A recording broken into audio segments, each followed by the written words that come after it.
ত্রিপুরা সুন্দরী মন্দির হলো দেবী ত্রিপুরা সুন্দরীর একটি হিন্দু মন্দির, যা স্থানীয়ভাবে দেবী ত্রিপুরেশ্বরী নামে বেশি পরিচিত। মন্দিরটি প্রাচীন শহর উদয়পুরে অবস্থিত।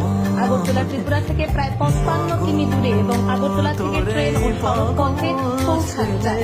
এটিকে দেশের এই অংশের অন্যতম পবিত্র হিন্দু উপাসনালয় বলে মনে করা হয় এবং আসামের কামাখ্যা মন্দিরের পরে উত্তর পূর্ব ভারতে একটি মন্দিরের জন্য সর্বাধিক সংখ্যক দর্শনার্থী সাক্ষী। এই মন্দিরে নামেই ত্রিপুরা রাজ্যের নামকরণ হয়েছে। মাতাবাড়ি নামে জনপ্রিয় মন্দিরটি একটি ছোট টিলার উপর স্থাপিত, যা কচ্ছপের ক্রুজের মতো। কুর্মপৃষ্ঠের এই আকৃতিটিকে শক্তি মন্দিরের জন্য সবচেয়ে পবিত্র স্থান হিসেবে বিবেচনা করা হয়, তাই এটিকে কুর্মপীঠের নাম দেওয়া হয়েছে। দেবীকে ঐতিহ্যবাহী ব্রাহ্মণ পুরোহিতরা পরিবেশন করেন। মন্দিরটি 51টি শক্তিপীঠের মধ্যে একটি বলে মনে করা হয়। কিংবদন্তি বলে যে বুড়ো আঙুল শোকশোকের দাম